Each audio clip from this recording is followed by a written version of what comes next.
It has been something like the Malphite, where you just accept that, yeah, there we go.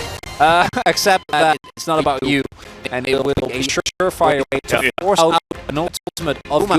Guma still has been, I think, the most consistent. Didn't really get to play the game last time around at all on T1. So taking what you see from him, it is a great way. Do you think the KT comp compared to last time around?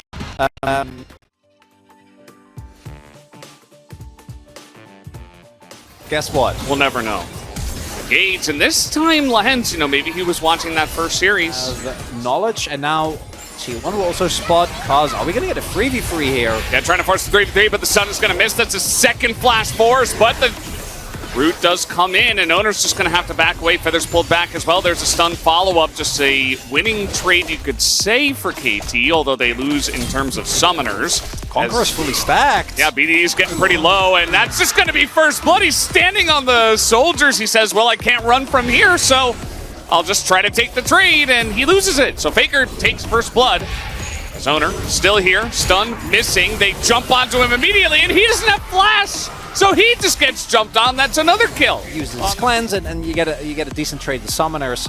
But having that bot lane dive right while this is happening as well is very questionable. Once Conqueror is stacked, you're just not going to be able, right, to actually have the early damage necessary. And you can see, as you point out, he's standing on like 3 soldiers. I died. And they will get punished for it. As here comes TF, though, they're trying to get onto that bottom lane. No cleanse here for Guma, and he doesn't have the flash. The damage is enough, and aiming will be able to capitalize on Bdd. You got to fight in the top side here, too. No teleports available. This is just straight up one-on-one as Zeus is getting in there. No knock-up in time. As meanwhile, we got to fight underneath here. Gold card on the Oner means that he just hops away buffered. You think if VA goes there, they can do it? Yeah. 3v1? Yeah, that'll be fine. As Faker. Okay, Faker actually takes a while to notice, as now he has to flash. The teleport changes, so you can teleport now onto wards and anything, basically, after 10 minutes, as they're looking for the pick on the Oner. Flash stun comes in, Heartbreaker as well, as they're trying to get on top of the Kazakhs. Do they have the damage? Yes, they do. Cuz gonna take that one down. And so much for your dive, as now Heartbreaker's in onto Faker. He dodges the Emperor's Divide as the red buff is ticking away onto the Azir, but the rotation from T1 into the mid lane. Here comes Keria. And you do have Gumi Yusi as well, but at least they keep Faker alive. And Oner is going to be on the ward here. Can they get the knockdown? Oh, just barely gets out of that knockup. Does flash anyway. Just wants to play it safe. Knows that they're playing on a different level. All right. Whether T1 can match with a fight here. Buzz in a bit of trouble. Doesn't have flash himself, but he does get the smite down. Oner, again, not able to win the smite fight, as now he's going forward. He's got the wild growth, but again, no flash. Can he survive? And yes, he will, as Faker caught in the pit.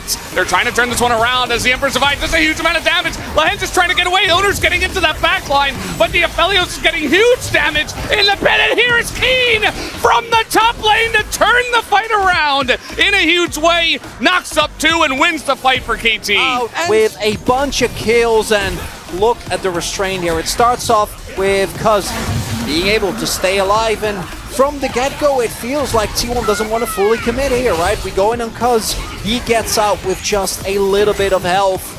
Keria already no longer in this fight. And with Lehens surviving, and then Oner forced to jump over, him not even getting the kill on Cuz, and then the Keen teleports are really round it all out. Nice! Oh, baby, Lehens feeling it. Yeah, the cheerleader. Look at this. 2 KT coaches, Supreme and Rapid Star going in there, having a lot of fun, and it's only good feels on the side of KT. Oh, Keria should get spotted here once the ultimate comes through. Let's see how it goes. Keria is spotted. Faker. And Faker's got an angle too, but now he's spotted. Uh-oh. A lot of these... Making his way over. Will he be in time, though? Keen standing at the ready.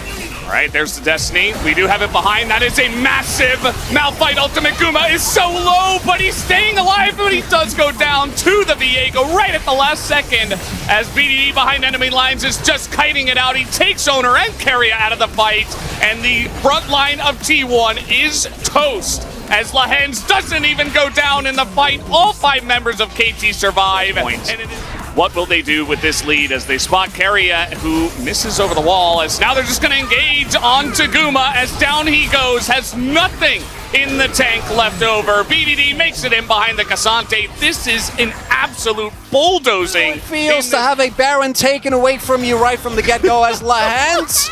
Look at him. Oh, God. What a menace. Emotional damage being done right now.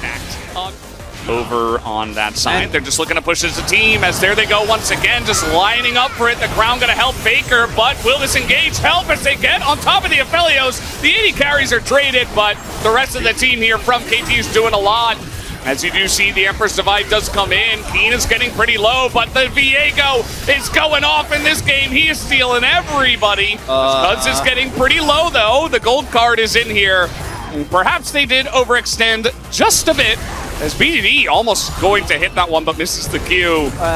There with Bdd looking for any suitable target. T1, though, still going to try and contest this.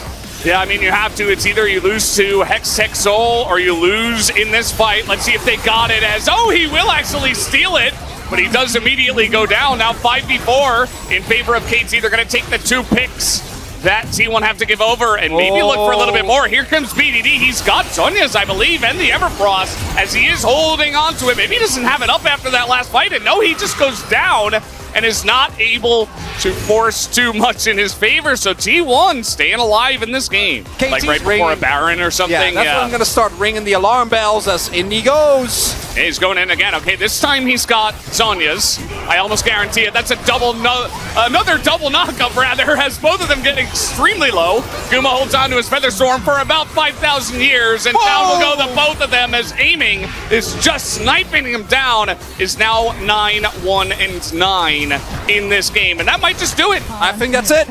That's the 2 most valuable members gone. And KT is about to 2-0 T1 here. Oh, they're trying to clear out this wave, you see. Oh, God.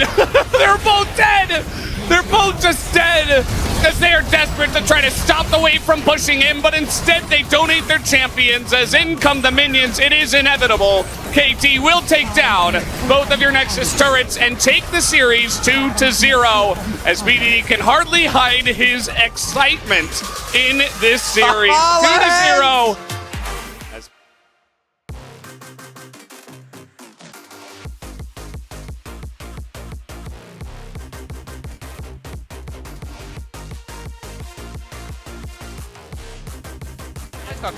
Individually, no one looked good tonight. Zeus wasn't able to really join. Guma, obviously not the most fun composition to play Xayah into, but still unable to really have an impact in this one.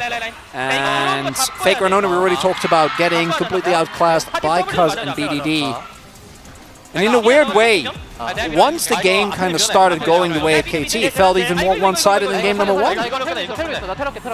Yeah, it's kind of crazy how swingy it was, right? T1 just not able to hold on to any lead, and KT struck back very fiercely. I want the Lahant shout. There we go.